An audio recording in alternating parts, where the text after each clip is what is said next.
What is going on, you guys? This is Brandon. This is Bryce. Welcome back to Comics Kings. Welcome back to Weekly Wrap Up. This is the show where we take books of the past week, we review them, talk about and break them down for you guys, and then we also have a fun movie segment that Bryce makes me do, where I watch movies and I talk about them very poorly. He's getting there. It's another muck and fun day, guys. Welcome back. I'm excited. I'm really excited to be here. As always, if you guys read something, leave it down in the chat. Let us know what you guys are reading. We always love hearing from you guys. This was a fantastic week of comics. Next week is going to be a rager of a week because they're stupid with their releases at the beginning or end of every month. It's usually like either the last week. I don't know. Next week's got some bangers. I know, but it's like I have 30 bucks and my wallet's going to be aching. Fair enough. Yeah.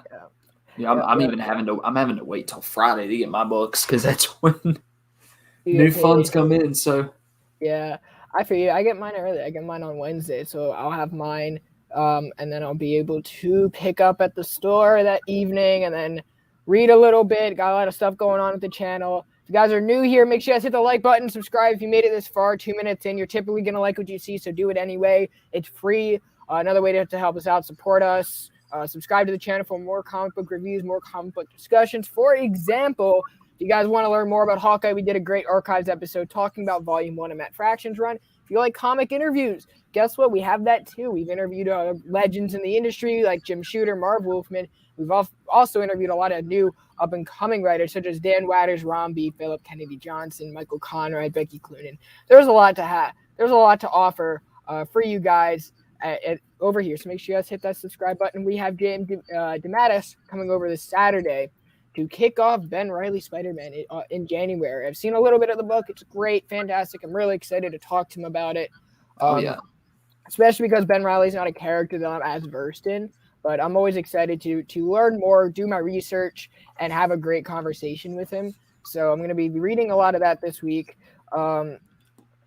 So we're gonna be doing that. Let's address the chat. I see my man Santana Golden in here. I have not seen this guy in a very long time. Thank you so much for being here. Man? He's been a great support of ours since we've been on IGTV. So big shout out to him. Thank you so much for joining us tonight. I haven't seen you in a while, my man. Nice. Hope you're doing well. What books am I getting next week?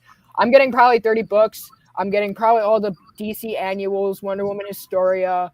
I know there are a lot of X books coming out next week, and then Devil's Reign. Daredevil's coming out. Not Devil's Reign, but Daredevil's coming out. Yeah, Devil's Reign is next week. We're getting a double dose this month. We're getting a triple dose this month. We're getting 3 Daredevil books, kind of, because 2 issues of Devil's Reign are out in December. And then we're getting the anthology Electra series, which is pretty dope.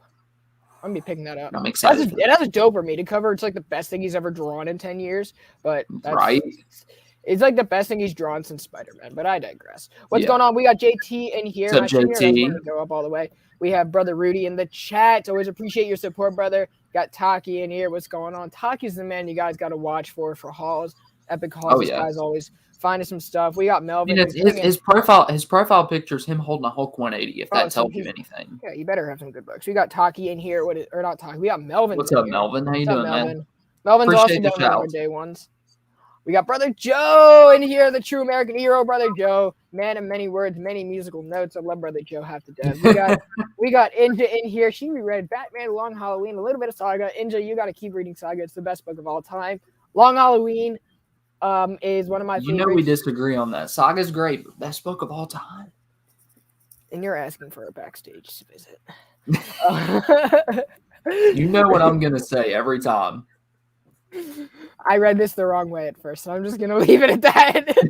Oh, God bless. I mean, he's not wrong. I'm only getting 2 of the annuals this week, and it's putting me over budget big time. Yeah, but if you guys did like the Long Halloween, you guys do like talking about favorite Batman books, we just did an episode about that where Stefan and I discussed our top 5 Batman books of all time. And we're also going to be discussing with the one and only Jedi Knight, who is soon to pop up in here. We will be talking about our top 5 X-Men artists of all time. So like that's going to be Jedi Knight? The Jedi Knight. The best X-Men collection on IG? Yeah, the best X-Men collection on IG. As always, if you guys have a question, drop it down in the chat below so we can answer it here on the show, just like Santana did just a moment ago. You guys want to ask us a completely ridiculous question or a fun comic question, be our guest, like they say in Beating the Beast. But let's kick the show off with some books. Bryce, what did you read this week? So I'm going to kick this off on a positive note. Talk about the Death of Doctor Strange, issue number 3. I was telling Brandon earlier, this is becoming one of those books. To me, what's up, Steph? One of the highest praises you can give a book is, like, I would give this to someone to get them into the character. And while this wouldn't be the first book I would give them, it is one that I would give them, which like I said, in my opinion, is the highest praise you can give a book. Jed MacKay's doing the writing. Lee Garbett is the artist. Antonio Fabela is the colorist. Cary Andrews doing the covers, so on and so forth. This is a great book that has a surprising amount of Doctor Strange in it for a book called The Death of Doctor Strange. Well, that's because this is a different Doctor Strange. This is Doctor Strange from a different age in comics. This is the Silver Age Doctor Strange. Yeah.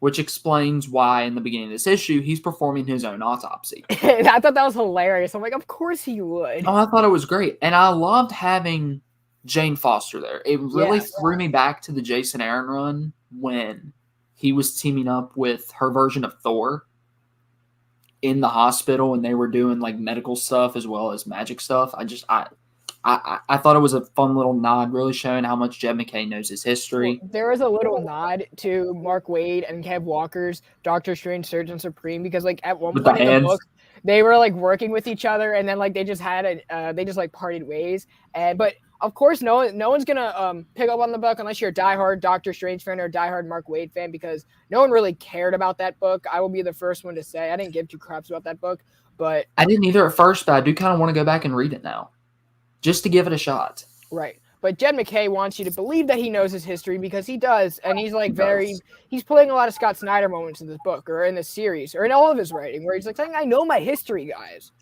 Well, which is exactly why I don't want Jed MacKay touching Spider-Man anytime soon. Really? That's exactly why. Because think about what we've had in Nick Spencer's run and even right now with Ben Reilly, they're so embedded in Spider-Man history to where it's not new reader friendly, which is why a lot of people have not read Spider-Man in a very long time. Jed MacKay will write a very heavy Spider-Man story embedded in that history that a lot of people, even diehard Spider-Man fans, are exhausted by. That is fair. You want to have a little bit of a break, which is why some of these, I don't want to call Doctor Strange a niche character anymore because he's a very mainstream character. He's niche in Marvel Comics. He's niche in the comics, yeah. And so that's what makes him the perfect writer for this kind of series and Moon Knight and Black Cat and things like that. Right. But yeah, you get a lot of great moments in here with Clea. We find out more about those 3 mothers and what their mission is. We find out there's this peregrine child that is essentially like, it looks like if Brainiac had a baby with Shuma Gorath. Yeah. But it really does. And I kind of get that vibe too. Right. But we get some great stuff with the Avengers in there. They're all having a meeting. Doctor Strange from the Silver Age decides that, his mission here, while he's only here for a short period of time, is to avenge his own death. We see him really being a nice guy for once to Clea, which I thought was really interesting. And then we get some great stuff here leading into a confrontation, not only with the Peregrine Child, which I assume will come in issue 5, but setting up for the next issue, a great confrontation with Baron Mordo. Right. The more I read with Baron Mordo in it, the more I love to hate this guy. Oh, you just love the guy. I love Baron Mordo just because he's always there. Like, this guy just doesn't go away. He's like a pest. He's like, you know what he is? He is Patrick Beverly. If anyone's a basketball fan, Baron Mordo is Patrick Beverly. He is that pest. He's like, he's a pest, right? He's not that great of a character, but he's always there to shut down people important. I'm just like this. Okay, he's not a great character. I think he's a cool character. Like, honestly, I could read as much Baron Mordo as I could somebody like Dormammu. Oh yeah, because like I really could. And if you're talking about Doctor Strange villains, there's a reason Baron Mordo is a lot of people's number 1. Well, yeah, because he's a direct reflection of everything you believe in with Doctor Strange. Baron Mordo is the first person to really butt heads with that. No one really cares about Caecilius, which was so prominent in this book when they just like dished him aside, called him a pushover, which really made me think about the movie. That movie's a trip and a half. I'm sorry, for Yeah, I love anyone that movie. who does not like Doctor Strange, I'm sorry, but it's a top 7 MCU movie in my mind just because it was the first time Marvel has ever told stories in that kind of psychedelic, trippy, mystical version. And I loved it. I'm ready for more of it. So You can tell that when they were making Doctor Strange, somebody was like stoned out of their mind watching Inception. guilty. Oh, it's just But it's great. It just Caecilius was the weak part of that movie for me, and it's nice to know that they at least didn't oh dear. butcher his character. Yeah. We got some more people in the house. We got Eric in here. What's going on, Big E? We got the comic book report. What's going on, What's brother? going on? What's Good going to see on? you. Chatted him out last week. If you guys did not check out his channel and did not listen to me, I will be very disappointed. Make sure you guys go check out that guy. He drops great content left and right.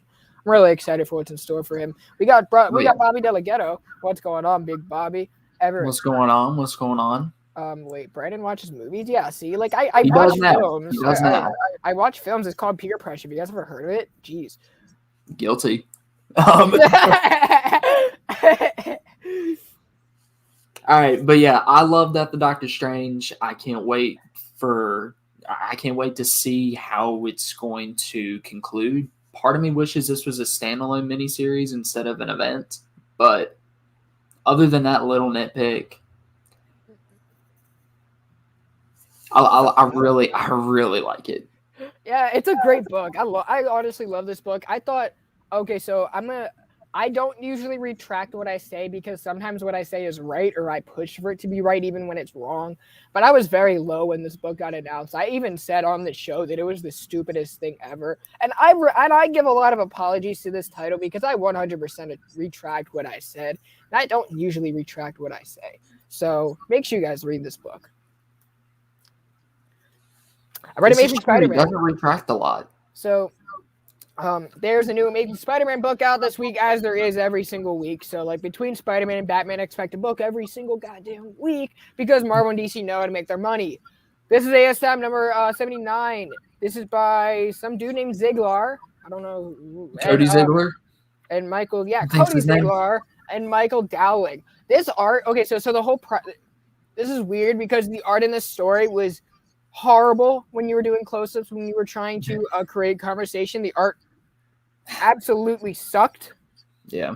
But when he was drawing like New York and like the skyline and like cool like displays of background, like the setting was very well displayed. So it sounds like we needed two artists on this book then, one for the wide shots and one for the close-ups. Yeah. Basically, and like you get panels like this and it was great. Like just look at that panel. That's just fantastic. Oh, with that action shot? That's great. Like, I really liked it there, but then you get, like, some weird faces. Like, then I look at this panel, and I'm just like, what happened? So, I was not too fond of that. So, looks like if Barry Allen got his soul ripped out of him. Right. I mean, so we teased Kraven, which this is obviously Kraven's son because the other Kraven obviously has passed away. Ben Reilly is kind of moving past. He's learning not to trust the Beyond Incorporated, which I think is a little weird. So this book was really a setting stone with Ben Reilly versus Kraven because we haven't really seen that in a long time. We've seen a lot of Kraven, but you haven't seen Ben Reilly fight him. So we're dealing with that, and we're setting up to something just a little bit bigger than Kraven. The one thing I don't like about this book is because Peter Parker has already had such a high stake being in a coma, that automatically diminishes everything that's going to happen to Ben Reilly in this book. Because everybody's just worried about Peter. Well, not because I'm not worried. Peter's not in this book enough for me to be worried about him. It's because he's in the coma and you get rid of Ben, who the fuck is left? That's really what I got to understand. There's no one left, so there's not a whole lot of stake in it, right? So even when I see someone like Kraven, I'm like, okay, it's not really as interesting to me because you already have one person down for the count, and it's like you're not going to do that again, especially when you're trying to push this character. You're not going to put him through hell. All you're going to do right now is hype up this character. So if you want a new, refreshing story that gives good vibes to Ben Reilly, this is, I guess, your book. Get ready for the miniseries that J.M. DeMatteis is going to be doing, which I've seen some of it. It looks great. So I would really pick that up. So I don't know. It's weird. Just heard the man Ryan Otley signed on to do 12 issues of the new Hulk series. Work so far is so good. I hope he stays for the entire run. It's yes, fantastic. and we will talk about this book later on in the show. This book was great. I love this book. I'm just going to say that right now, but we're going to talk about it. I liked it a good bit later on. But Spider-Man 80 or 79, I believe 80 comes out next week. I hope it gets delayed, so I'm not reading this book back to back. But this was a cool book. I really enjoyed the art, the action in it. It flowed really well. It had a great landscape, great everything about it. It's just some scenes felt a little uncomfortable just because the faces were like a little jarring to look at. But yeah, I mean, nothing in this book really makes me care other than I don't care for anything that happens in this book other than Ben Reilly getting hyped up. So no, that's fair. Did it ever go into what happened with him and Morbius? Yeah, so the outcome with him and Morbius is they are allowing that mutation to form in case it turns into another weapon. The Beyond Corporation can later pursue because just like most businesses, they don't care what happens to their employees, but rather what they can make off their employees. So okay, he's going to be hardly working soon instead of hard working. I mean, fair enough. So I'm excited for this book. I liked this issue a lot. I just don't care particularly for the plot it's going in because there are absolutely no stakes whatsoever. But the art was great. People are kind of comparing all three artists we've seen in this book: Sarah Pachilli, Dowling, and Gleason, and they're all solid. I don't really care what anyone says. I think they're all solid. Well, it's tough having this many creative teams on a book. Like not just like if you have different artists, that's one thing. We're getting right. I'm gonna talk about a book here in a sec that can't seem to find a mainstay artist, but it's just multiple. It's shifting everything from like week to week. It's weird because I think art wise, I think Gleason is the most well received because of not only because of his hype, but because you've never really seen him draw a Spider-Man before, so you don't know what you're getting. You've seen bits and pieces, but you've never seen a full 32-pager. By Patrick Gleason until this. Like you've seen Sarah Pachilli, you've seen Michael Dowling, you know what they can do. The biggest X factor has been Patrick Gleason in this run so far and what they're doing with Ben Reilly. So I think that's why people are so attracted to it is because of and he's a great artist. Patrick Gleason is a fantastic. great artist. I'm not taking anything away. I think all three of these artists are equally talented for this book, and they're very fitting for what they have. Like, I think this was a great issue for Michael Dowling to be a part of, especially because of how he drew a lot of the different scenes in New York, the different buildings that I don't think Patrick Gleason really could tell us as well. I think Patrick Gleason is more up close and personal of an artist. Yeah. Dowling obviously is not that embedded in that. He's more of a he's more of a pinup kind of artist, you know. Which there's nothing wrong with that for sure. Some of my favorite artists are pinup artists. Right. Fiona Staples, pinup artist. Jamie McKelvey, pinup artist. Great. Perfect. And I love Fiona Staples. Saga is one of my favorite books. We talked about that earlier, so don't come. Fiona Staples is fantastic, but Saga is a very epic book where you get a lot of pinup shots. Right. And so is Wiccan and the Divine. Travis, I know you're watching. Caroline, I know you're watching. They've been Wiccan and the Divine freaks. You know, low key. But you want to talk about another book? You read a book that I think is going to trigger me. I think that book triggered me a lot. The one that can't find a mainstay artist? Yeah. Okay, that book threatened me. That book pointed. That book made me so uncomfortable. That book made me uncomfortable to the max. You talking about this? Yes, he's pointing at me and calling me a reader. What do you think I am? If Dr. Fate pointed at me, I'd be like, yes, sir. Manny. No, it's not that he pointed at me. It's like, I'm like, okay, well, I wanted to talk shit to the guy. I'm like, what are you going to do if I disobey you? What are you going to do? What are you going to do if I put this book back on the shelf? Eat that, Dr. Fate. But well, then you're no longer a reader, and he's no longer talking to you. That's on him. But how would you feel if you blew your only interaction with Dr. Fate? I believe in destiny rather than fate, so I tried something. But that book, I believe in destiny, huh? I liked it. It was just don't weird. Ever go to Krakoa. Weird, man. It's just I had a lot of fun with this book though. So okay, I didn't not gonna spend too long on this because this was a gimmick issue, 100%. I love the Flash. It's one of my favorite books at DC right now. The Flash is one of my favorite characters. He is my favorite DC character, but this was a gimmick issue. So we see Dr. Fate kind of pull the Flash into a different kind of realm at the end of the last issue, and we find out what that is. This issue is the realm that he pulled Wally into was a comic book. And so now Dr. Fate and Wally West break the fourth wall. It's like a choose your own adventure type book. And, at some points, Dr. Fate will be like, here, turn the book counterclockwise. So you'll be reading the book, and then he'll tell you to turn it counterclockwise, and then you'll be reading it like this. And Wally and Fate will be like climbing up the panels and everything. And then this taught me how to read a clock. That's all this book did. It's taught you how to read a clock. No, I mean, it's just, it was a lot of fun. I admire the ambition that Jeremy Adams took. I think that who did the art on this book? Fernando Pesaren. Yeah, Fernando Pesaren. He did a great job drawing this book. The different orientations, the different types of. I did not read Empire. I haven't yet. I want to, but I haven't yet. That's because you need to. I wasn't into Marvel Cosmic when it was coming out. I just recently got into Cosmic. You need to read Empire. But yeah, no, this was a lot of fun. I wonder if they're going to touch on that with Wally breaking the fourth wall in coming issues, or if after this issue, Fate's gonna wipe his memory of it, or what. I would really like to see some repercussions, and I think it'd be cool if Wally could break the fourth wall a little bit from now on. What's up, Fable? Catch Fable over at Comic Orders tonight. Link, thank God you haven't read it. I've heard good things about it, and I trust Al Ewing. And Al Ewing and Dan Slott, I absolutely trust with Valerio Scheide.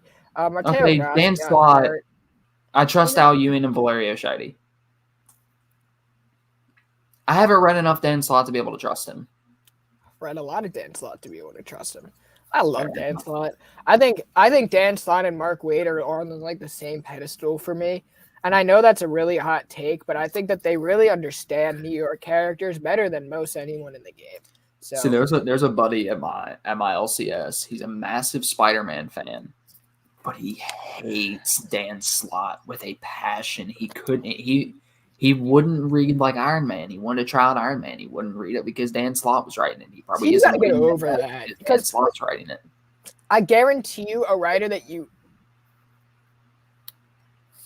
I would say Mark Waid and Dan Slott in what I've read, because keep this in mind, Mark Waid has not really worked on some of the characters that Dan Slott has and I'm talking in a very niche level.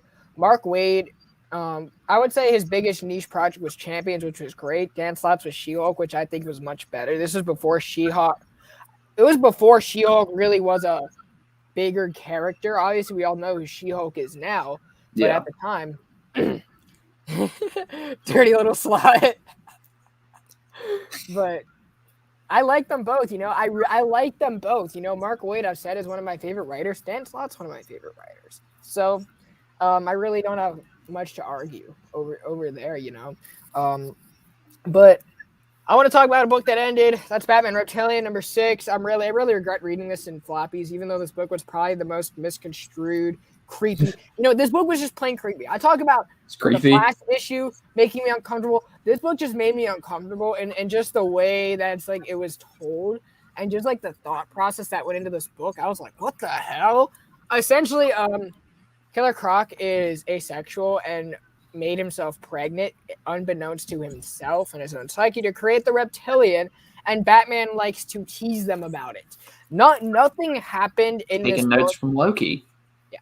Nothing in this book really happened because this was just the epilogue, I guess. This is Batman talks shit to the Reptilian who's behind bars. That's really it.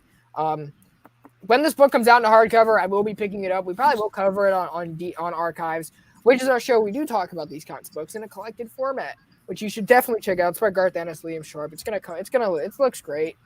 I'm excited for the oversized. Hopefully they'll make the colors a little bit brighter when they maybe recolor it or just brighten it Yeah, up I've a little seen bit. some of the colors in that book, and they're not very. It's hard to make out some stuff. It's really hard to make out this book, but it looks like it got a little bit lighter in like the color sense this time around, but it was still like you gotta look at this thing with like my phone flashlight.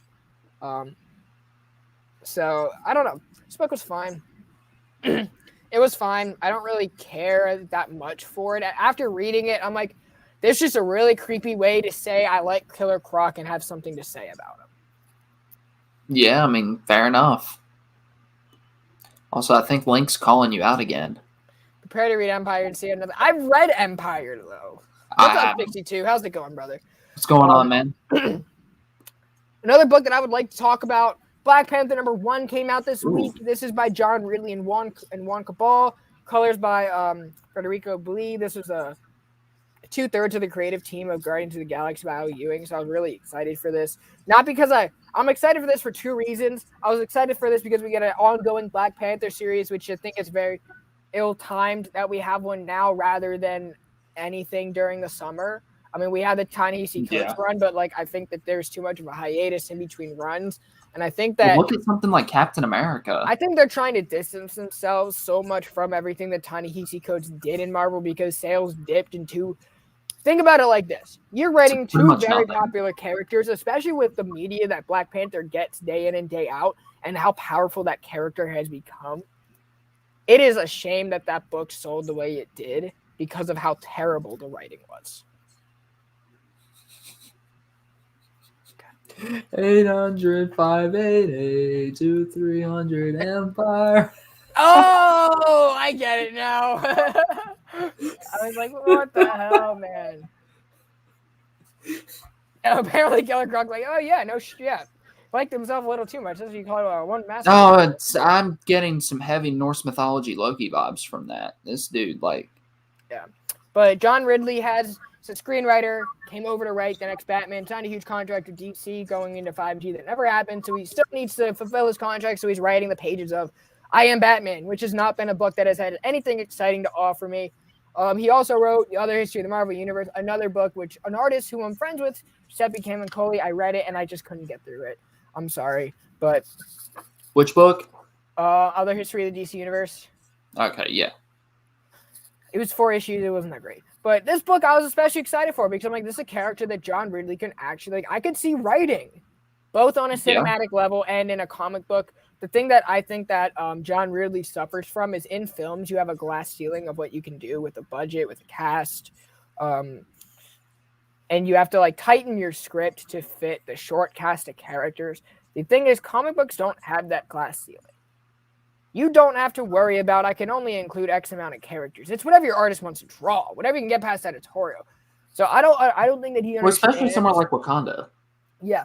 I don't think he understands of how much he can show and how much more his stories can. Because this book was interesting. Right? It was really interesting. Very interesting. Black Panther is back from space. Obviously, he's been the leader of the Avengers, so they footnoted that, and his commitment to the Avengers has kind of fallen flat because he comes back, right? He's like, I want to focus on the Avengers. This is my home and everything. But then something happens, and he meets up with two of his agents meet up, and they're both new characters. So apparently, Wakanda that's very important is Wakanda is now under a democratic government rather than a monarchy. I didn't like that as much. I'm going to get into that in a little bit. I want to talk about the premise a little bit more. So that's fair. Black Panther has gone behind the Wakandan government, and he's dispersed secret Wakandan agents around the world. Should something happen, Wakanda will be there to either defend themselves or end the chaos, whatever they have to do. They're basically like the CIA, everywhere and anywhere. Well, someone catches on to that and kills one of the agents. These are both new characters. So, like, we've never been introduced to these characters. So they were built up in an opening scene, talking to each other. Apparently, like, they're all forbidden to associate with each other. They're not allowed to associate with each other, but they did because they liked each other. And T'Challa didn't like that. But he used to address it now with Shuri. Shuri starts questioning him. Shuri starts diving into the information, starts investigating. while T'Challa addresses the board of the government in Wakanda. My biggest complaint is the same thing I have to say in the movie, is that there was nothing about Wakanda that really showed in both the movie and in this book. When I think of Black Panther, I think about the culture of Wakanda and how unique it is, and I think about little moments that make the MCU great and make Wakanda a great government, is of how intricate it is and how close-knit it is, and we really didn't see that a whole lot in this book, nor in the film, right? And I guess if you're doing the Intergalactic Empire of Wakanda, and you have to retcon that, I guess. But Black Panther ends up calling Cap saying, I can't really commit, I have to deal with something at home. And I get it, but Wonka Ball's art in here was great. It's just a story. These are two characters. One character passed away that I didn't care for. So building up to their death, it was weird. Yeah. The movie did show that they were fooled, but we didn't really see anything unique about Wakandan culture, about like the anything else other than really the vibranium was probably the biggest plot point. Oh yeah, so, for sure. We got Stephen Smith in here. What is going What's on? Going on? Welcome. This is your first time. I've never seen you in my chat before, but thank you so much for being here. What did you read this week? I hope you're doing well. I'm excited to hear from you in the chat, Stephen. Thank you so much for being here, my friend. Absolutely. Stephen Smith is a football player. That was Steve Smith. But Steve Smith was also a basketball player, I'm pretty sure. Right. But anyway, the Dora Milaje show up. I didn't like the ending. The ending teases Storm with Sword and how Black Panther was kind of dealing with that. It also deals with him fighting Captain America. And then the Dora Milaje. Teases for the future. Right. Fighting both him and his Wakandan agent. So I really didn't. I'm like, I don't care. I'm going to read the next few issues for sure. I am too, but yeah. I think this book could have done a lot more as a first issue, because it is a first issue. I'm not going to completely trash and disregard it, because I do think that John Ridley has a good foundation here. My biggest issue is you don't build up a death of a character. You don't introduce a character and then kill him off 5 pages later, because I don't care for them. So that death is not going to spark an interest of mine to continue exploring into these secret agents if I know that they're going to die or that they're being hunted. I don't know who the fuck they are. Why should I care about them? They're agents. Well, because they're soldiers. So a couple things Why could should happen I care? here. These are new characters, but we could find out in later issues that some of these sleeper agents are characters that we know and that we've seen. Right. Also, was I the biggest fan of the ending?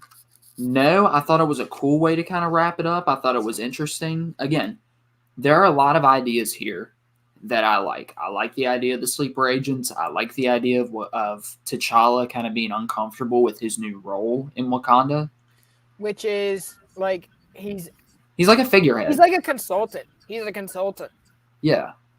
Like, they don't have to answer to him because they already have their elected leaders. Wakanda, while Black Panther was doing whatever he's doing with the Avengers out in space. So. Yeah. You know my biggest problem with this book, though?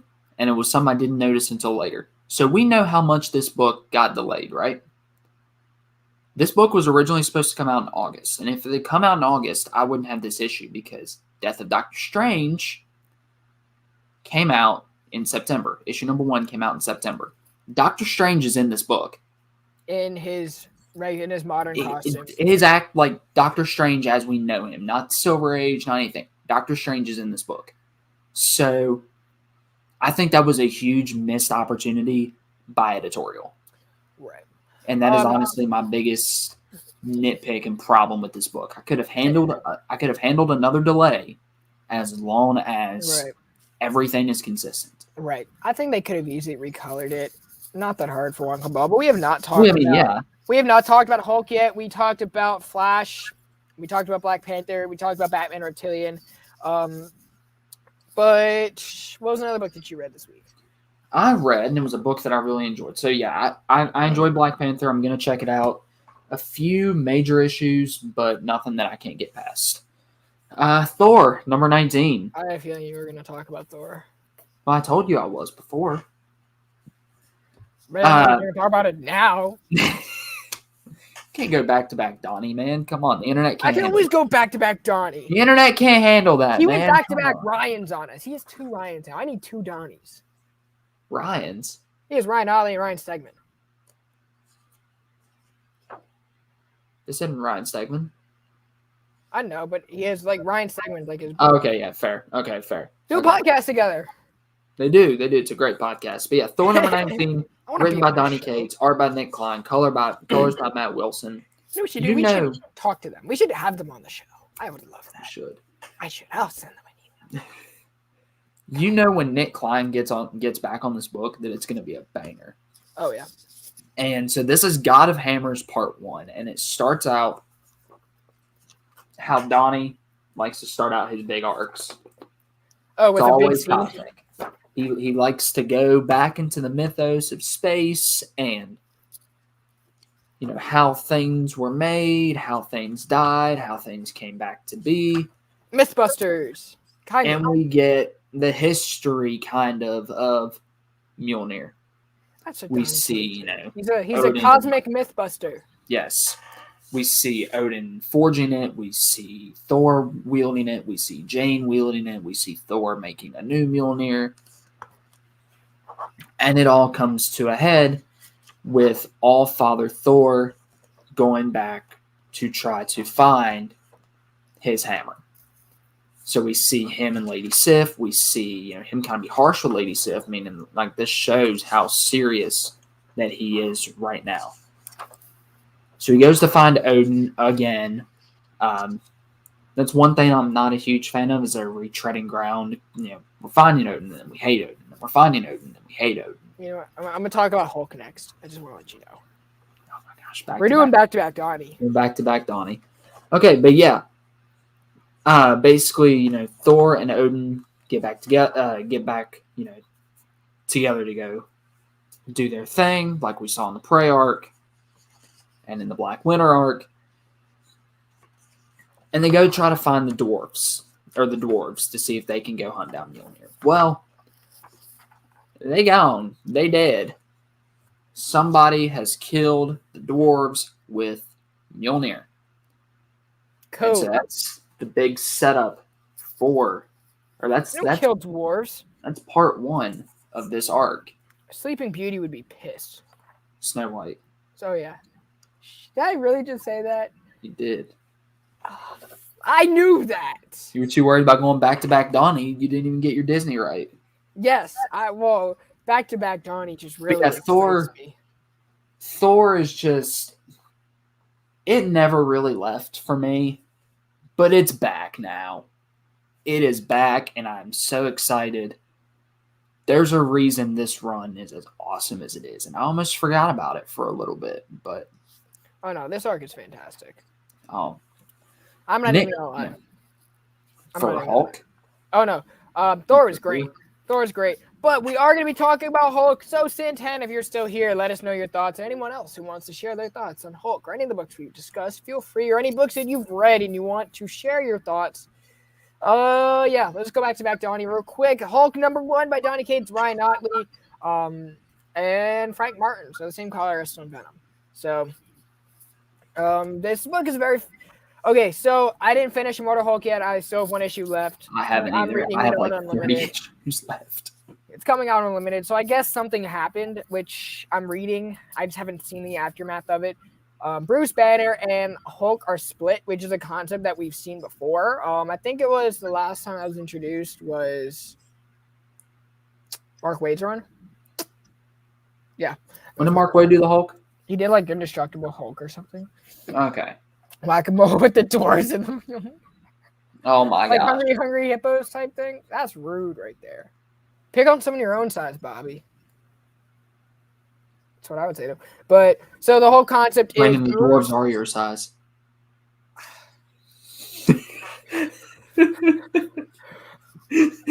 You're 2 inches taller. Not 2 inches taller. Like 3 inches taller. 4 inches taller. And what size doesn't matter.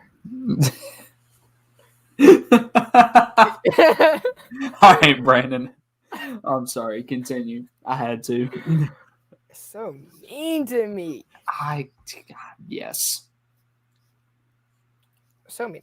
All right. So anyway, we've seen this concept before. Bruce Banner is very pissed off at the Hulk. He's very mad because for years, I guess, the Hulk has brought nothing but chaos to his life, nothing but misery, and it's deviated him from the task at hand, which is him being a better scientist, better gamma radiation scientist. But I heard you guys mention Flash. That was really cool. I haven't seen an interactive comic like that before. Probably my favorite thing I read this week. Hulk followed. I liked the interactiveness in Flash. I just didn't like the way that it was pointing at me. That just made me uncomfortable because, like, I felt like you were just ordering me to do something, and I was just like, that's just weird to me. Dr. Fate pointing at Brandon got his anxiety up. I did. I was like, the hell did I do to you? I was like, damn, Doc. I was like, what's up, Doc? I wanted to trash talk Dr. Fate for like a whole 3 minutes. Oh my! I was like talking to the book. You know that Kevin Hart saying where he's like, say something else. I thought that was me with Dr. Fate the other day. It's like, say something else. Oh my gosh. Yeah, I was getting ready to throw hands at Dr. Fate. But Brandon was over here like, say what again? Right? I dare you. Anyway, double dare you. We talk about Hulk right now, you guys. We're talking about Hulk right now. It's fun. It's great. So Bruce locks Hulk away in this big contraption, and he powers up this starship. So we have Starship Hulk. This is a new concept. Betty is back in the story as her human self. Yes, no, not really so. But she's definitely going to play a role in here because she's trying to talk Bruce out of doing what he's going to do, which is control the Hulk by being the rage that fuels the Hulk. So it's kind of like a counteract of everything that we've known about the Hulk since the Bronze Age. Is the Hulk is what drives the anger, but this is like, okay, what happens when Bruce can get a handle on the Hulk, and how does he get revenge on the Hulk? This is his version of getting revenge on the Hulk, and it's a very interesting concept that Donny Cates has. Starship Hulk is pretty threatening. We see the Hulkbuster suit come into play, which is like Donny just like has all these like great ideas, and it's like fun, energetic, it's harmless, and it's like Donny Cates loves playing with action figures, and this is just like a Juggernaut helmet from a Transformers set. He just put. Oh my gosh, head. That's exactly what this is, and it's fun, it's great, it's bombastic. Ryan Otley's energy is great, Yes, Ryan Otley. Yes, we see Hulk really just going to town on these robots, on Iron Man and all these different tanks, all these different mechs, and it's great. And we see him entering something that was using King in Black, or something that was used as a safer service, the Celestial that Iron Man was building from Project Arc, or not building but feeding off of. He goes in there, and we don't know where he's gonna go, so we're building on that. And that was a plot point in King in Black, and basically, Bruce Banner is really angry and is using the Hulk to take it out because everyone has a bad image of Hulk already. Oh, yeah.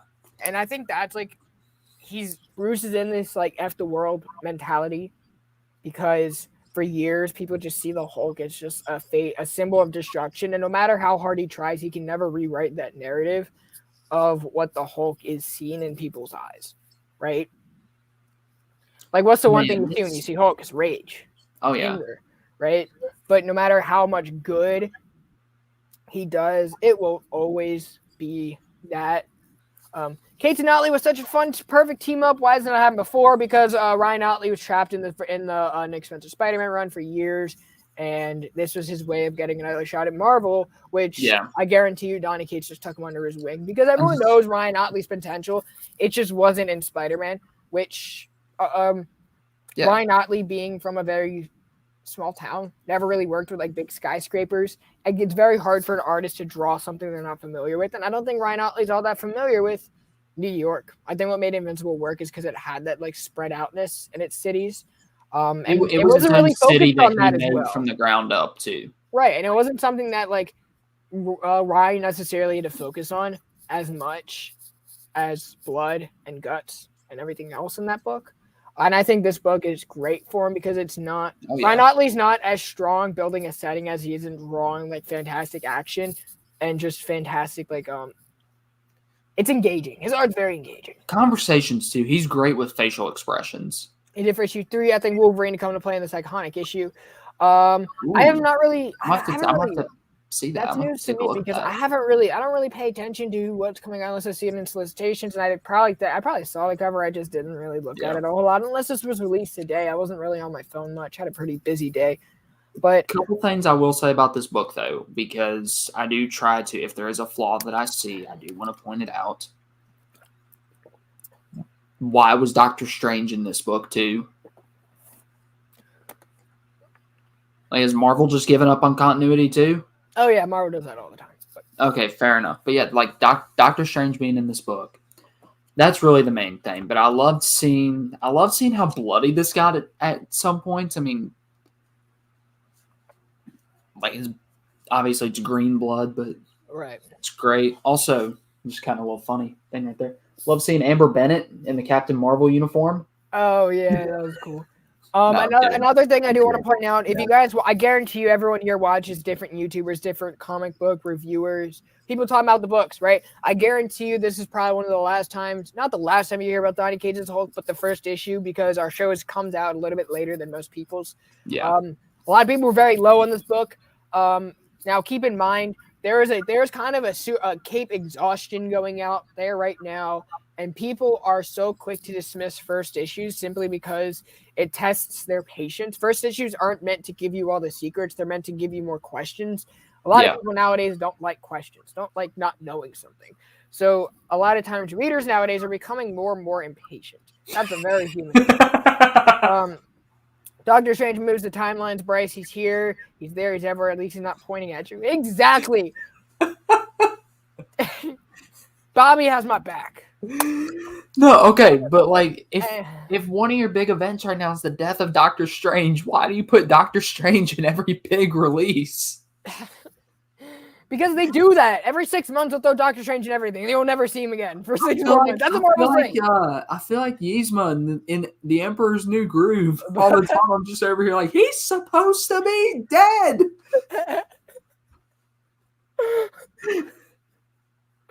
But anyway, right? Whoa. Okay, so this is weird. My water bottle just like landed sideways, and I'm very proud of that. But anyway. But yeah, other than that, Hulk was great. You know, I'm excited Hulk was great. It was a first issue. It's not gonna answer all your questions. If there is a YouTuber out there who's completely crapping on this book, keep in mind that they are also probably the same YouTuber that crapped on another book by a very solid writers, Rom V and Al Ewing doing Venom. So, like, I didn't like Black Panther all that much. I thought it was very average, but I'm still going to read it. I'm not going to completely trash the issue because I'm going to see where it goes. I've read much better Black Panther. There will be much better Black Panther in the future. I guarantee you.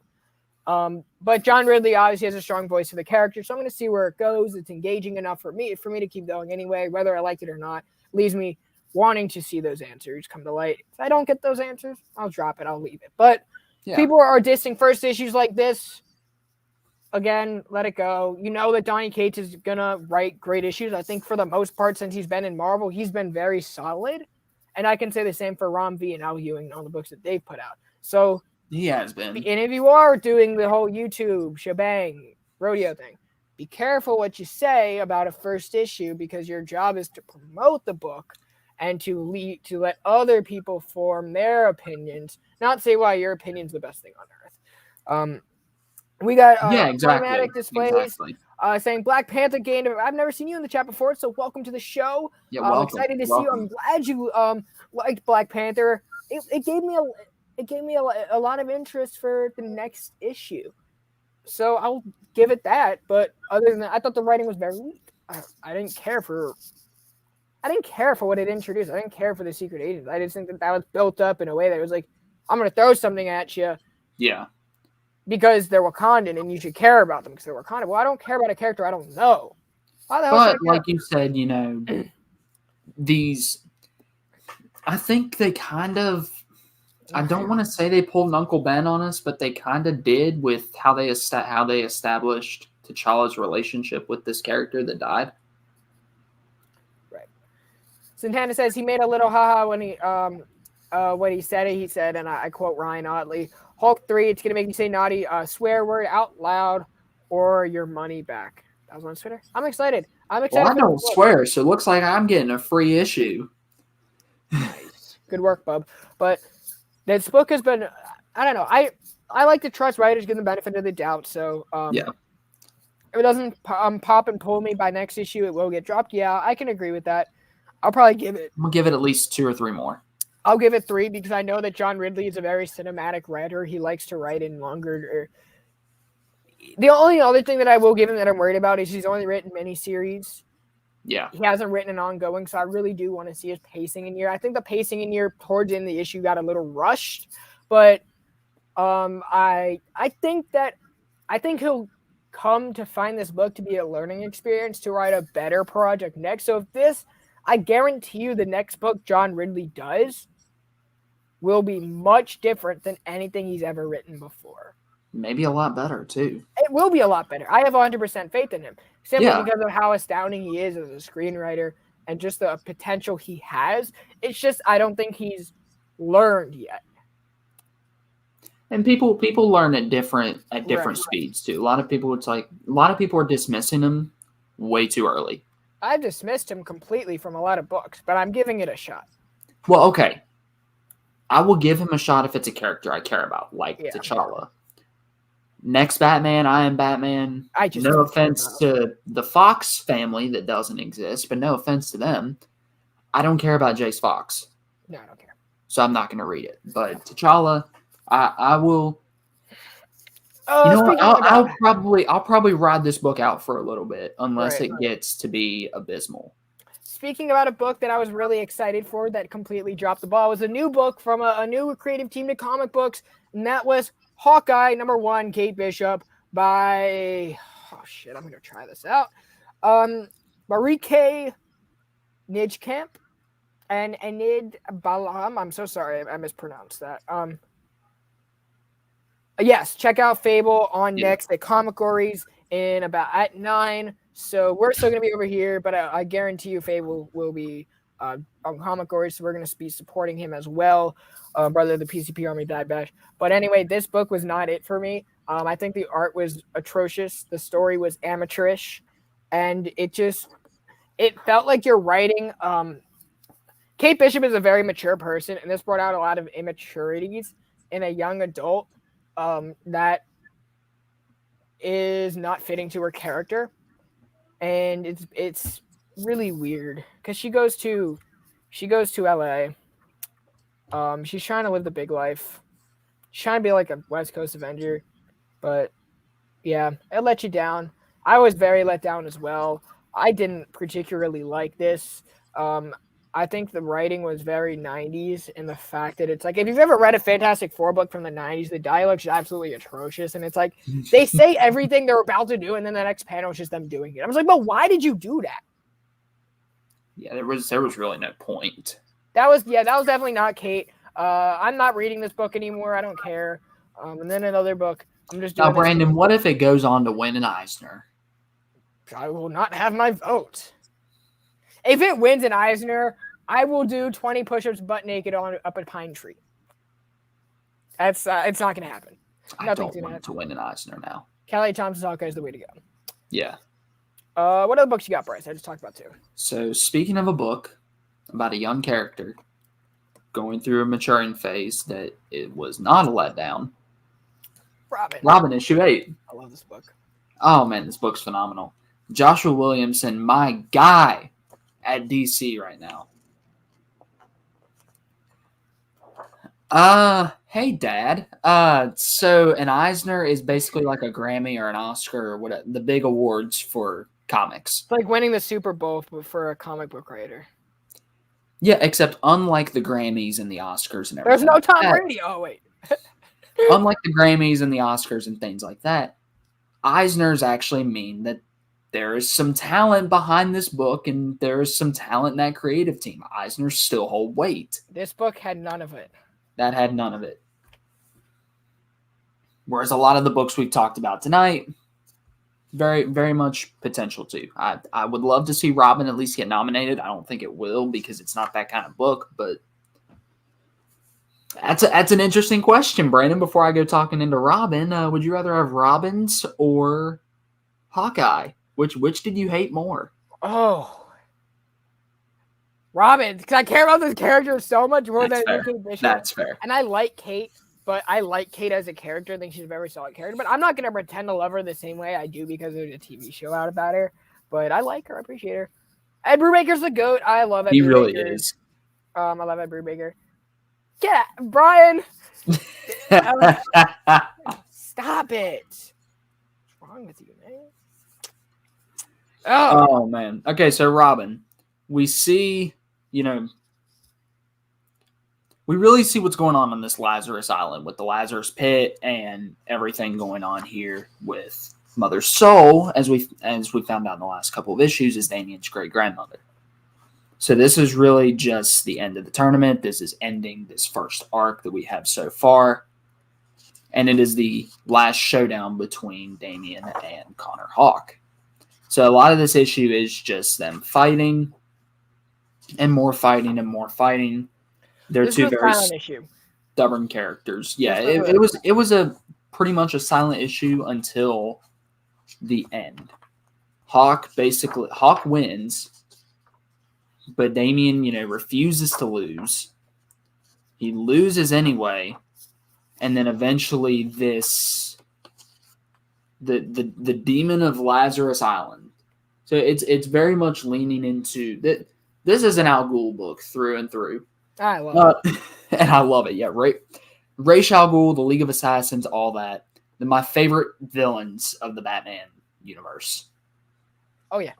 But we see that, and we see, Damien, he's back. When you die on this island, you die twice, and you can come back, and then the third time you're gone. This is Damien's second death. So he came back in full health. He wants to fight Hawke again, but this demon said nope and killed Hawke. So now Damien is going to be taking on this monster.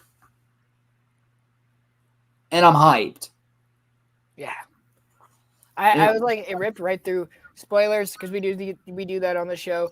It ripped right through Connor, and I was like, I kind of saw it coming, but as soon as I saw something from him, I'm like, something's happening to Connor because Damien's fine now, and it's like, I was like, okay, something's happening, and it came out to Connor. I was like, nice. I don't know, that was the first one again. I was like, nice. Well, like my jaw kind of, I was like, damn, nice, good one.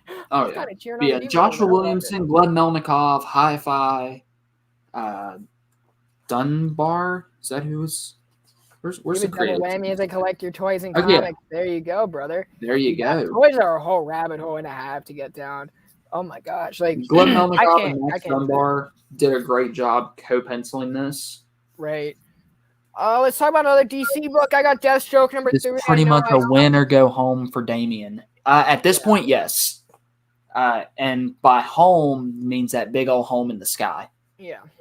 Yeah, if Damien dies again, he's gone. Yeah. So, yeah, the stakes have definitely been raised in Robin, and I love it. Right.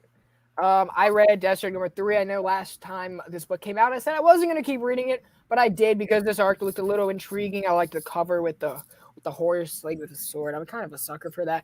So he's in a world where unicorn. It's a horse unicorn. It's a battle unicorn. It's a battle unicorn. Okay, so this is Deadpool Inc. number 3. Okay, yeah, Deadpool Inc. number 3. So it starts out in like this big fairy tale. So he enters a world where Cheetah controls it. She's able to control the fate of the world because it's in this dimension that she can have that possession of the narrative, I guess. So similar to Flash, and the fact that it takes place in an environment of her choosing.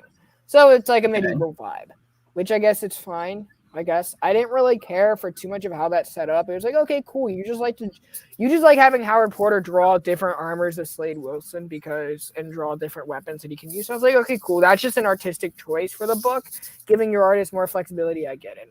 I mean, Howard Porter's great. Howard Porter's fantastic. Yeah. So Slade comes in. He's trying to free the town from Cheetah, who he's to bring back to trust. Black Canary brings back one of the other people that was in the world that was bad to Trust. So Trust is like kind of on their good side, but Black Canary finds something out about Trust. Slade Wilson goes to confront Cheetah. They fight, and there's it's weird because the dialogue puts Slade in the position of the hero, and I was like, that's not the Slade that I like, but it was definitely interesting enough. And he was like, there's a moment where he's like, oh, Rose would never let me live this down. She saw that I was here. But I'm like, but I want to see more of Rose. I want to see more of some of these other characters. Right, me too. But the whole mystery is, what is Trust doing? Because Cheetah wants to expose Trust. And Slade comes back to attack Black Canary, which I thought was weird. Trust is building up to something, I believe. I don't know what this costume is. If anyone else is, I'm not familiar with this. What is that? It looks like I don't even know what that looks Is like. the art or the story better? I would say the art, because the story kind of like Stevenson's all over the place, and it's pushing. So they're using Deathstroke to say, "Hey guys, we're doing this big omniverse. We're going multiversal, and we're gonna prove that by taking this in a different dimension and breaking it back to this Multiversal. Earth."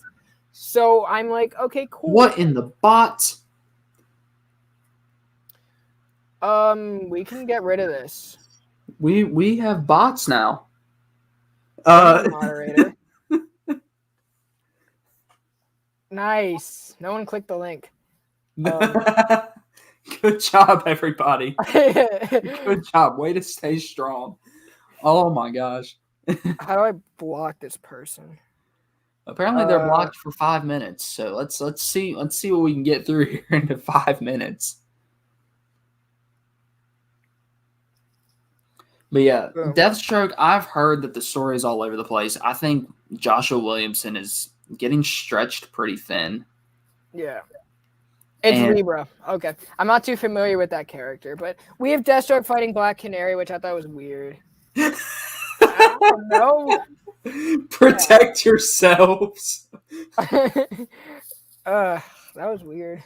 It's funny because you said there were bots, and then I looked, I was like, what the hell?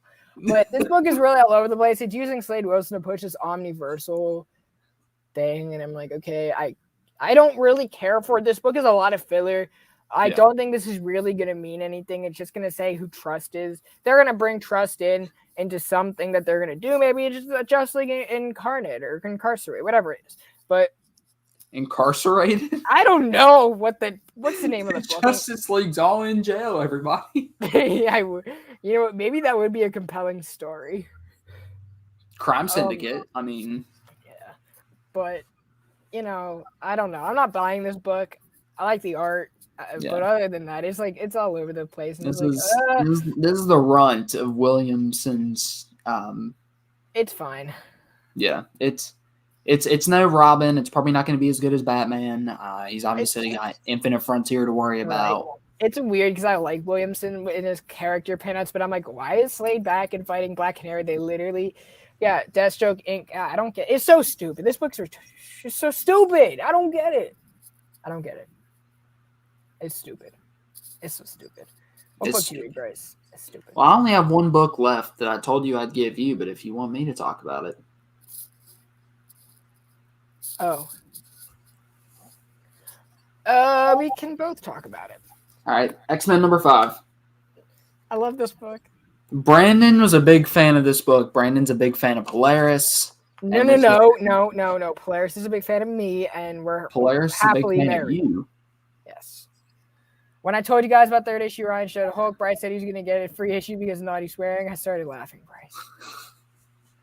No, I said if that's the thing, if Ryan Otley says, if we drop a naughty swear word or our money back, I'm getting a free issue. Do it. Get yourself that free issue. But anyway, let's talk about X-Men. I swear anyway, so it's easy. I don't know why I had to pay for number 1. Can we talk about X-Men? Yes, we can talk about X-Men. Talk. Oh, okay. Well, yeah. Polaris is a big fan of Brandon, and so this was very much an issue up his alley. Yay! We see a lot of stuff going back to the Hellfire Gala, how she was voted into the X-Men in the first place. We see kind of a week in her life and how she's kind of not as happy. I'm sorry, my dad cracked me up there. He says forgiveness is easier than permission. But yeah, we get a lot of introspectives on Polaris, which is someone who is new to the Polaris character, I really enjoyed. I just put that bot in timeout forever. You put the bot in timeout forever? Good. Yeah, they were good. naughty. You get a spotlight as to what her power set is, as to what all she can do. We see kind of her version of like a radar sense, which I thought was super cool. And then we have a nice moment with her and Marvel Girl. I'm enjoying this. Oh, and at the end, we get more Ben Urich, which has been my favorite part of this book so far, is Ben Urich trying to uncover just what all the mutants know. Right. And so, yeah, I've really been enjoying this series. I enjoyed getting to learn more about Polaris. My only complaint is that some of the dialogue towards the beginning and the middle was a little cheesy.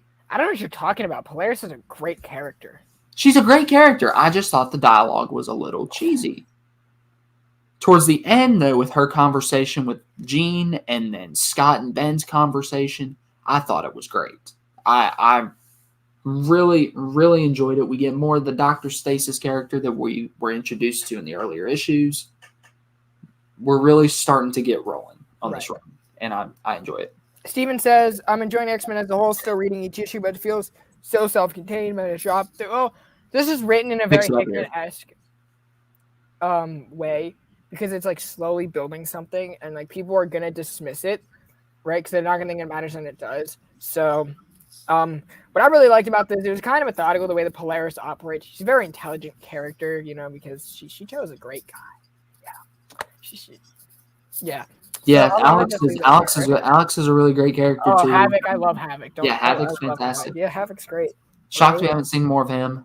A big element of this is Polaris originally didn't want to be on the X-Men team, so like when they had that whole meeting at the gala, did she? She was like, me, and then she's like, wait. So that like self-doubt was something that like Jean was like, nope, you're coming on the team so we can get over that self-doubt. Yep. As a leader, she's gonna have to get over that, which I really liked. Like Bryce said, we are footnoting a bigger story between the humans and the X-Men with Ben Urich. Obviously, Orchis is still out there, and they are kind of spying on the X-Men as they're making themselves more and more public, which I think is the key thing. We got my man Goonie Geek in here. What's going on, Goonie Geek? I'm all right. I'm chilling. It's another mucking fun day. How you doing? Did Dr. Strange? Bobby, yes, he did, but only in a flashback. X-Men is still respecting Marvel continuity. Thank God. That's because in Hickman we trust. This is Duggan. But it's still Hickman. That's fair enough. Fair enough. It's still Hickman at least until Inferno, and then who knows after that. Right. And I really like how the X-Men are establishing themselves in the public eye because they want people to get to like them. I thought that was really cool. And it's definitely it's good to see them back in New York. I genuinely very much so, yeah. Back in New York. So I think we're going to get more in the next issue, especially because this arc is going to have to come to a halt. We're going to get a big tease in the next issue. I'm 100% banking on it. You can mark my words. Everything that has been footnoted, it's all going to come to a head in the next issue. I read Wolverine number 18 by Ben Percy and someone named, who was the artist that did an okay job, Paco Diaz. Whole point of this book, Maverick is still a dick. Still what? A dick. Maverick's a dick. To get to work? Okay. Word hope work was well, yeah. My work day was long today. Longer than usual. But I just had class today, so I mean, Okay, this was the one Wolverine book where I can look at it and say nothing happened from beginning to end. The art was great. Really? I enjoyed the art. Maverick is still establishing like the difference between a bounty hunter or like where some mutants stand, because if you look at a character like Maverick, who has always had a boss, always had someone manipulating him, telling him what to do. Well, when you have your own freedom of choice, what are you going to do? You're going to go back to the same person who that because that's all that Maverick really knows. He's never been reborn. So I thought that was the really only interesting point of it. And he's going to be hunting down Wolverine next. I don't know if you guys are reading the re-release of the whole Walking Dead series in color, but they did a dope cover for issue 27 for Spirits of the Governor, Charlie Alder. I'm not the biggest Walking Dead fan. I've never read it, and I always said the first time I read it, I wanted to read it in black and white. Been reading Lion King Menu. Nice, man. Nice. On my end, I just finished Sweet Tooth. I just finished reading Sweet Tooth, so I'm reading the third volume of Grant Morrison's Batman Omnibus, which I've been digging so far in the Batman Incorporated arc, so it's kind of fitting for today's situation with Batman. But other than that, I'm also reading the new Mutants Omnibus. I just finished up Hickman's Fantastic Four, so I'm diving into Annihilation, so I've been reading a lot. Yeah, and on my end, I just finished Daredevil by Brian Michael Bendis, Omnibus Volume 1. And so I am diving into Volume 2 here right after the show. I've actually already read a couple of issues, and so I'll probably dive more into it after the show. And I might throw some Doctor Strange in there. I've been on a Doctor Strange kick recently, so I might read The Oath finally. Read it. Oh, that book is worth it. Oh, yeah. That's what we've been reading. Bryce, you want to introduce the next segment of the show? I do, absolutely. So we've started this little segment where Brandon, because Brandon doesn't watch movies hardly, so we've started a segment to get Brandon introduced to a medium that is very similar to comics in a lot of ways, which is film. And so we've had him watch a couple movies over the past couple weeks. We've had him watch Snowpiercer and Drive, a couple niche movies. Was going to have him watch Mallrats this week, but unfortunately it's not on any streaming service that Brandon has. And so I wanted to accommodate him a little bit. So we switched to a mainstream comedy, Step Brothers. So Brandon, what did you think of Step Brothers? Let's talk to the chat real quick. Brandon, Okay. I can't remember from July if you liked when Ryan Otley did Skybound Next, but did you like it? I did. I really did. I enjoyed it very much. I have some Daredevil Omnibus sitting on my shelf, broke it open to get sidetracked, but I haven't picked up the book. Do it. It's worth it. Oh, it's so worth it, dude. Got the Spider-Man No Way Home tickets. Dude, that's awesome. I did too. I got mine today. That's awesome. By the way, if you guys, I see a lot of new people in the chat today, some people I haven't seen in a while. If you want to help us out, tell us about the channel, right? Help us grow this show. This is really our only live show that we're going to be doing for this foreseeable future other than Creators Corner. So this is our most interactive show. So absolutely. We always love hearing from you guys. You want to help us out, tell your friends, right? Join this conversation. It's great. You guys are having fun. We're having fun telling you guys. Help us out both. Hit the thumbs up. We got a lot of announcements. We have merch, sweatshirts. We have hoodies, t-shirts. We have Jam Dematis coming this Saturday. Talk about Reilly Spider-Man, a lot of Creators Corner. And we have a bunch of books coming down the pipeline. Joker War is going to be dropped this Friday. Our top 5 favorite Xmen artists dropping this Wednesday. So we have a lot coming out. We got a lot coming out. If you guys like what we're doing, definitely let people know. But Step Brothers, I liked it. They're back. What the hell? How do I block the person? All right, they blocked. Just go ahead and talk. Go ahead and talk about Step Brothers. Do you guys become best friends? Dude, you want to go do some karate in the garage? Yeah, exactly. Okay, yeah. This is one of the most quotable movies you're ever gonna watch. Like, did we just become? That's the only quote I knew. Like when I saw the movie and that quote, I was like, oh, that's where I get it. Did we just become best friends? Like, it's because I quote this movie all the time. But yeah, what did you think about it? I thought it was hilarious. I honestly thought it was like one of the funnier movies. Like, just it was so bizarre. It was ridiculous. Yeah. I thought the writing was fun. Oh my gosh, this is one of the funnier movies. I'm a huge fan of Will Ferrell's. So I really appreciate whatever movies that he's in. Yeah, absolutely. Entertainment wise, like I was having a pretty bad day when I saw the movie. I was in the car back from family vacation. I had a pretty bad day that day. So don't touch my drum set, yes sir. Rub those balls all over the damn thing.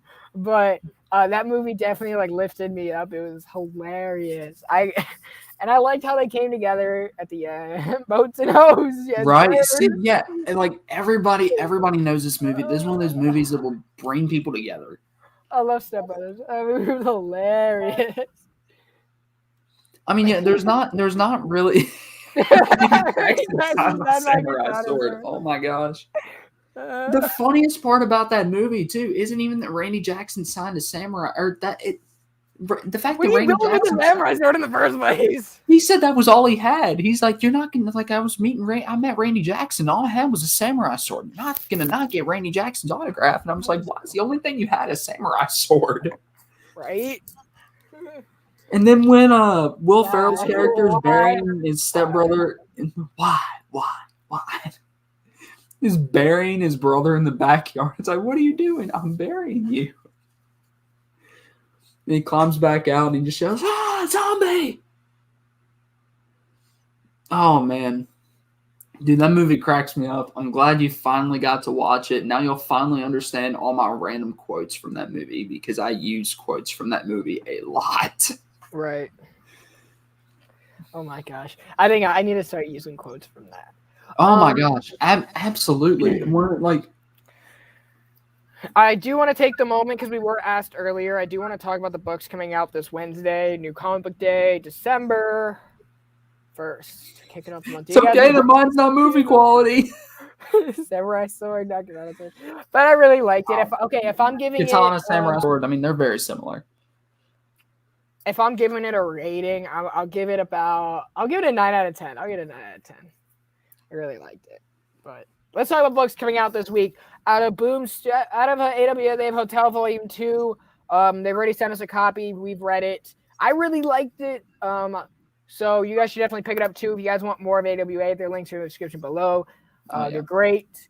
And you will be seeing the writer, John Kreese, on the show in the near future. So definitely keep an eye out for that. We're going to be talking to him. What's his name? John Kreese.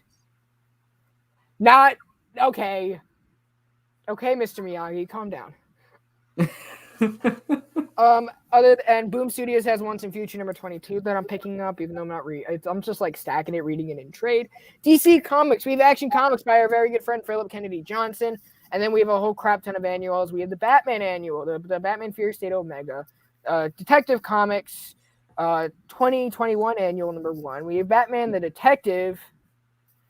We have Gotham City Villains. Batman the Detective, isn't it? Yeah, we have Gotham City Villains, the anniversary giant one-shot, which is Danny DeVito's writing, Philip Kennedy's writing. So I'm going to be reading that for Philip. He's a great friend of the show, great friend of ours. Where Joker has it as an annual, but I'm not going to buy that just because it's $7 Human Target number 2 comes out, Heavy DC Week, Nightwing annual, Justice League Incarcerate. Superman the Authority hardcover, which is a very quick turnaround for that time for that book to be reprinted because they're trying to say, hey, just go read Philip Kennedy. So that's a good way for them to do that. Wonder Woman Historia, which I'm really excited for, and Wonder Woman 2021 annual, and Wonder Girl all come out. Wow, that's a lot. Did you get the Robin annual? And the Robin annual. Cool. Department of Truth number 14 comes out. Me, Love in the Dark. King of Spies comes out, which I'm not going to pick up. I know a lot of people will. I'm not, just because money, and this is a huge week for me. Amazing Spider-Man number 80, Avengers number 50, which I am going to be jumping back into that book. I'm going to be testing it out. I've been kind of keeping tabs on that book here and there. Haven't talked about it a lot, but I think 50 is going to give me that opportunity to come back in and try to enlighten myself and talk to people about it. Captain Marvel number 34, I've been loving that book. And Daredevil 36 comes out. Darkhold Black Bolt, which I'm not reading. I'll read it in trade. Death of Doctor Strange, Spider-Man, and White Fox. I think the only one I'm going to pick up is Spider-Man, just because I think that would be very unique. And I forget who's writing it. It's Jen McKay and Marcelo Fiera. So I like that team. I really do. It's focused on Ben Reilly. So there's your continuity, Bryce. Happy? Cool. We got Fantastic Four number 38. We have Marauders 26. Shit, we got New Mutants 23, Star Wars Bounty Hunters 18, Star Wars Darth Vader 18, Venom number 2, Trial Magneto number 4, which if you guys want more information on that issue, I recommend checking out the interview I did with Leah Williams about that. And you guys can find all that Leah has to say on many different aspects of the X-Men that I highly recommend you guys take part in watching that interview and figuring that out for yourselves, because I'm not really allowed to say it on the show. Absolutely, yeah. But that was a fun conversation. I was really excited to have Lee on the show to talk about that. So Trial of Magneto is definitely a book that I will promote next week as well. Did I miss any books, Bryce?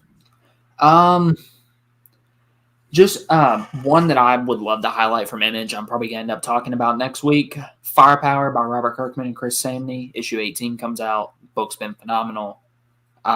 Just catch up on that book if you're not reading it. Go buy the trades, buy the single issues. I don't care. Whatever your preferred format is, catch up on that book. You're going to have a blast. I'm excited for the Wastelander series. Yeah, I heard that'd be dope. I'm probably going to pick that up in trade or read it digitally on Unlimited when it comes out. What's the creative team on that? Or what's like the premise of it too? Oh, Wastelanders. It's basically, I believe it's remember the Wastelands that like Wolverine was in? Oh, it's like Old Man Logan, Old Man Quill, Old Man Hawkeye. Okay, yeah. It's like based off a podcast, I'd say. Okay, I believe. fair. But I'm excited for it. I think it's gonna be. I'm excited to read it when it's all collected because usually those read good. But thank you. I it's think a you one got shot from just about MRL. everything Okay. else. It's a one shot. It's one shot. Yeah. Okay, cool. But everything else, I believe we got. I do want to thank you guys so much for tuning in to the show tonight. This was a great episode. If you guys do want to catch the live chat every single Monday, we do go live at 8:00 on the dot. It shows Daredevil training. Okay, that's awesome. I'm probably gonna Nice. I'm probably gonna check that out. But I might just have to read that and pick that up then. But you guys, thank you so much. I can't thank you guys enough for all the support you guys have been showing. Subscribe, tell your friends about Comics Kings. We can continue to grow, continue doing what we do because we're definitely bringing a lot of stuff to the comic book community. So I love most AWA books, but I want to help them out in trade when it comes out. 999 in trade, save some money for the rest of the books I buy. Yeah, word. At least you're supporting them. You know, that's all we really ask. Absolutely. Check out AWA, support them, promote their work. If an issue comes out, make sure you just add it to your Instagram stories. Do what you got to do. Do your due diligence. But again, thank you guys so much. Leave a comment on this video. Let us know what you guys read. If you made it this far, hit the thumbs up. So definitely be sure to subscribe if you're not already. We are kind of hitting that 500 mark. I'd like to hit it. I know it'll come and go, but I'm really excited about that as well. It'd be really cool if we could hit it by the end of the year. It'd be really cool. So we will be a year in April. I know that seems so far away, but we've accomplished so much on this channel. Absolutely. So far. So I'm really grateful to everybody because it really couldn't happen without y'all. Absolutely, yeah. Thank you guys for everything. It's been a blast so far, and I can't wait till that 1 year mark. And we're gonna have a whole lot more to come. We're gonna have a lot to come. Y'all are not. Y'all not ready. Y'all not ready. After Jim Shooter, people were hyped up. They're like, "Oh, you got a legend." Marv Wolfman coming on. Oh my gosh, you got another legend back to back. Jam DeMatteis. And guess what, guys? There are bigger guests. There's the Jam DeMatteis is great.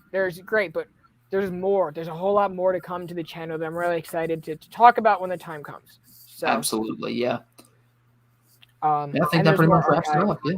That wraps it up. That wraps up the weekly wrap up. I hope everyone had a great mucking fun day.